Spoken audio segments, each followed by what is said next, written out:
Welcome to the Jessica Broadway Show, the show where we talk about everything from marriage to motherhood, the living room to the boardroom, and the church pew to the classroom.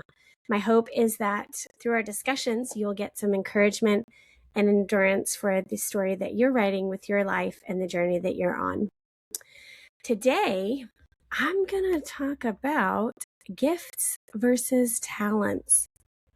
So this is something I coach on when someone is trying to discover their purpose. This work comes after the deep dive that people do to kind of examine the things that need to get healed, the things that are inside them, the things that are holding them back.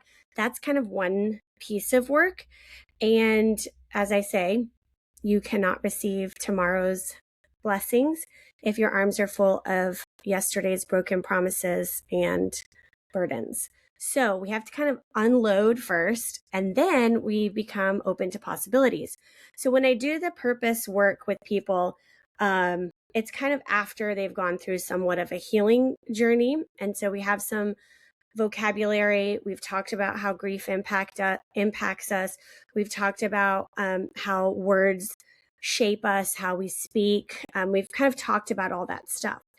And we start discovering gifts and talents. This is kind of a foundational piece of discovering purpose.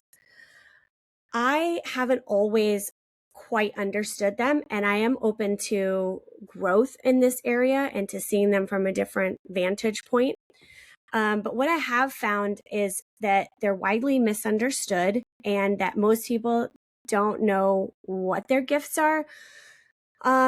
And they don't really know necessarily what they're talented at. And so it's something that we do spend quite a bit of time on. In fact, I have an exercise where you have to go through and kind of list their gifts and list their talents. And the first level of that is just kind of a brain mapping, like whatever comes to mind. I don't give much guidance to that because I want to see what naturally comes out when you're not worried about being right or wrong. And then there's some coaching that goes on behind the scenes. And I'm sharing this process with you because I want you to reflect on your own life. Like, what is it that you identify kind of a gift being? What do you identify a talent as being? And maybe we can grow together. Maybe we can have a discussion about it. And I'm not set on this, but this is typically what I've seen as being a great way to explain the difference between the two. It's what I've done in my own life as I have developed my purpose. I remember sitting in a Bible class one time and someone was giving the parable of the talents. And if you're not familiar with that, that's a Bible story, a parable that talks about each person was given a talent, a piece of money. I'm not going to do the conversion math on that, but you can go read it. Just Google gifts and the parable about the talents. And each one was given one according to their time, and they were supposed to cultivate it while the master was gone. Master came back, and some had used it, some had not. It's kind of this it's a story for whatever you're given, you're supposed to be a good steward over, and you're supposed to use it and not hide it. And so this is used a lot in faith circles as a kind of example of what we're supposed to do with our gifts. The problem is that in our talent in the world and how we're supposed to be building the kingdom. And what happens a lot of times is people don't have the skill set, or they're concerned, or they don't know how to recognize their gifts and talents. And so I think it's an important conversation to have. I certainly didn't in this class. Someone said, we just have to be a good steward of our gifts and talents, and that will lead to a life of purpose. And, make sure that you don't hide your gifts from the world. There wasn't any discussion on what it is. And I think if maybe there was some kind of nudge towards go ask your friends. And you do see that a lot in marketing and things like that. When people are launching personal brands, they say ask your friends what they see in you. The problem I have with that particular strategy, if you will, is that if you're asking someone who also doesn't know what gifts are or talents are, then how can you really implement what they're telling you? If you're asking someone who you know and like does relationship with you, but you're someone who's had a lot of pain and you haven't really let people in, then you might have unseen gifts and you might not be able to really get healthy or appropriate feedback. So I think we need to have a conversation about this. I wanted to talk about it. I love exploring this topic. I'm always learning. When I did the deep dive, this is kind of where I arrived on it and how I was able to put it into motion for myself, and how I continue to look for purposeful work. You may or may not know this if you're new to the show, but my framework of like how I do things and my passion is people, purpose, and possibilities. And I want to help people heal so they can live their purpose and never stop creating possibilities. And a key component to this is learning how to recognize what are your gifts and talents, and then how do you pair those with purpose? What does purpose actually mean? So let's dive into the conversation. All right, so let's frame up what a gift is. It is the inherent potential. I don't really like potential, but maybe like possibility, the inherent possibilities, the raw material, and the natural wiring.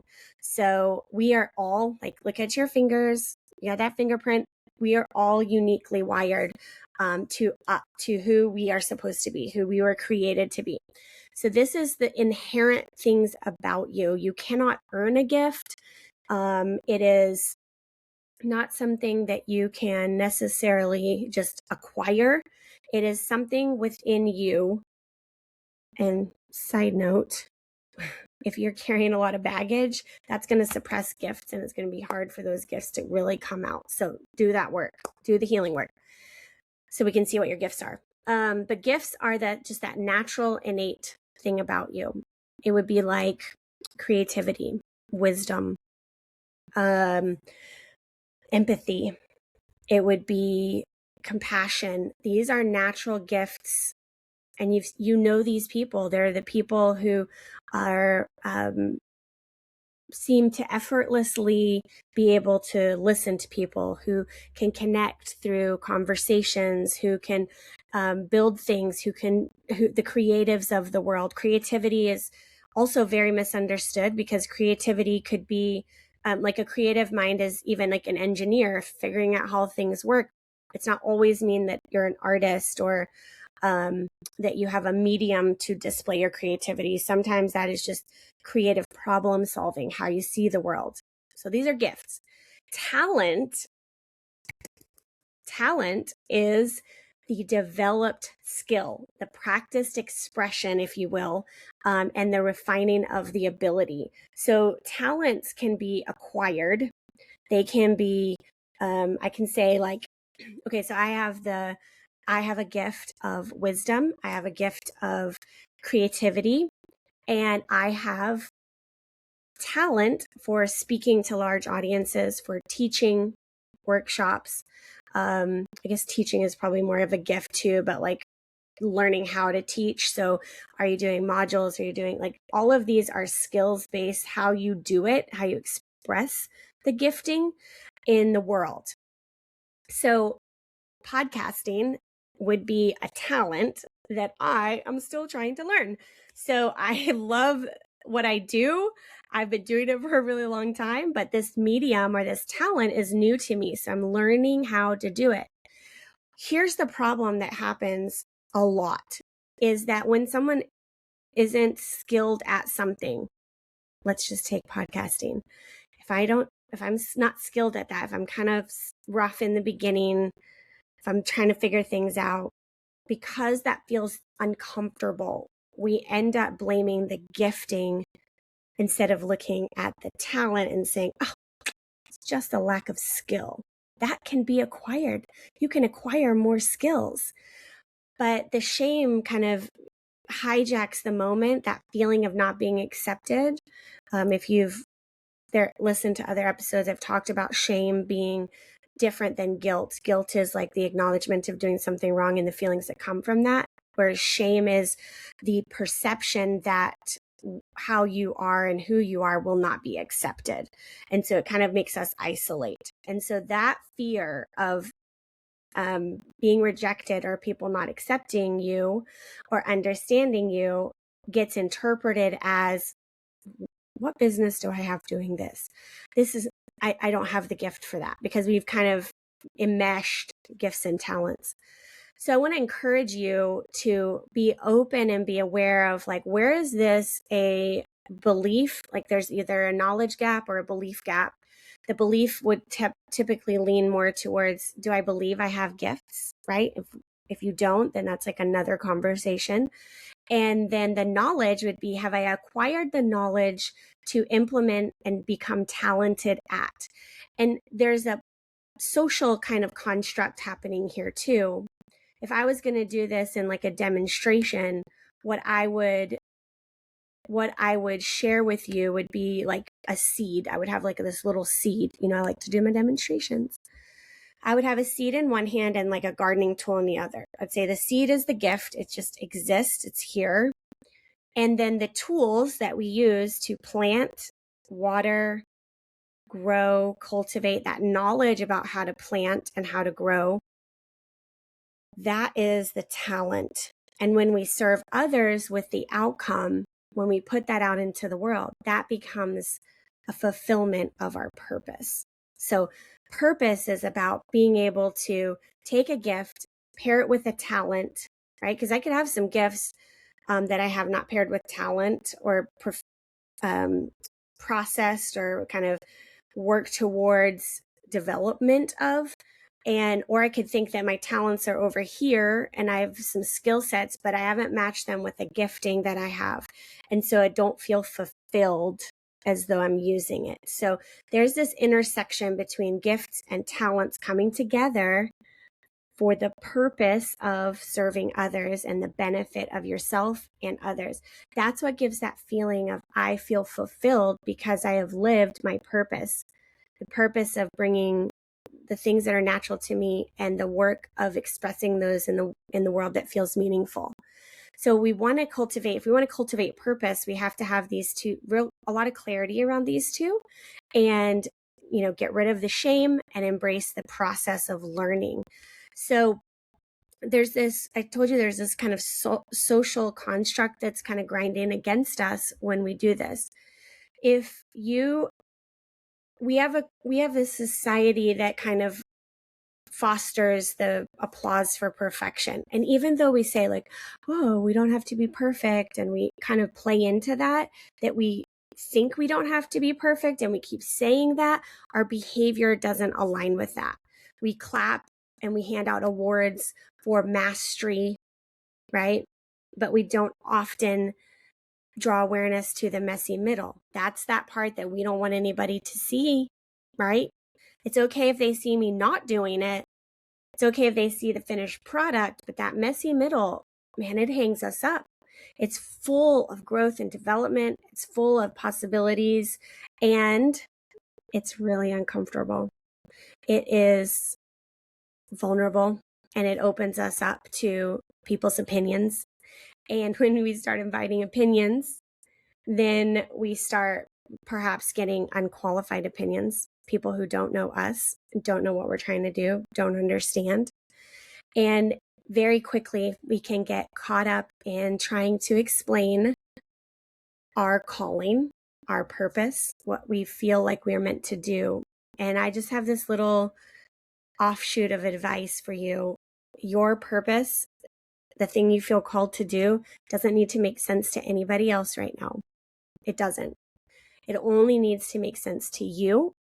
And then you are responsible for taking the steps to bring that gift to the talent and then express that to the world. It's a long process.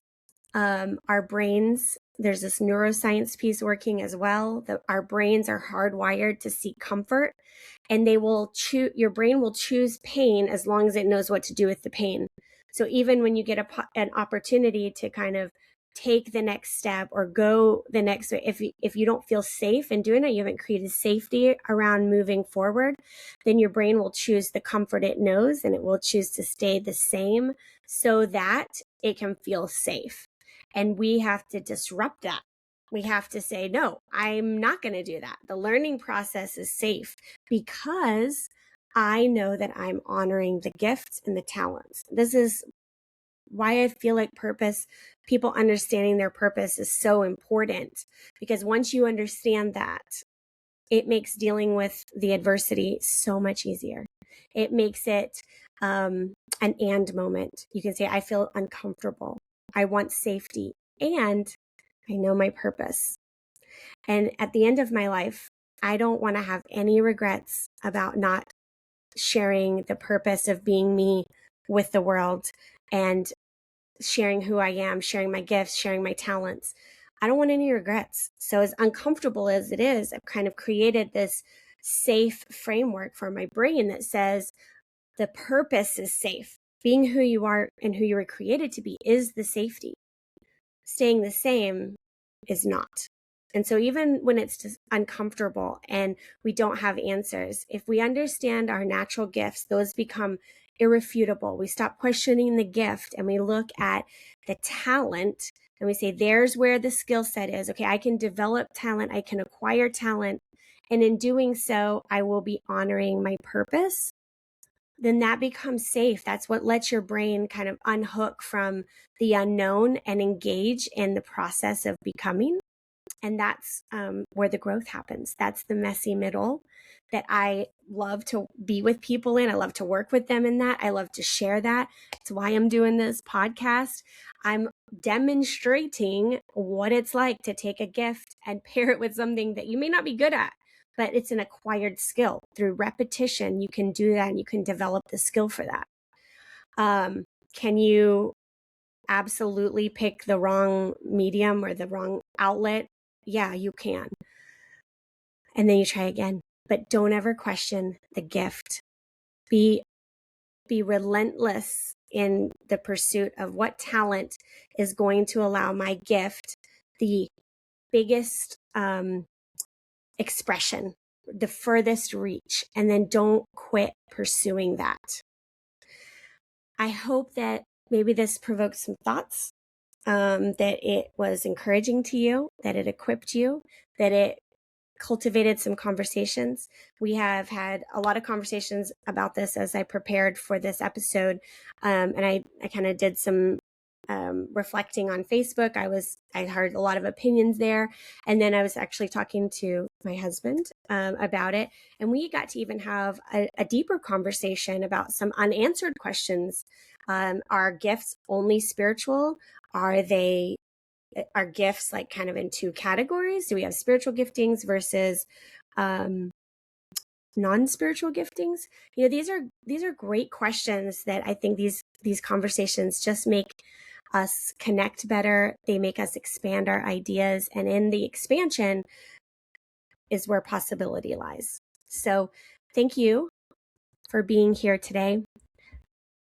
Whether you're listening in the car, folding your laundry, taking a walk, or you're just sitting there getting ready to start your day as you listen.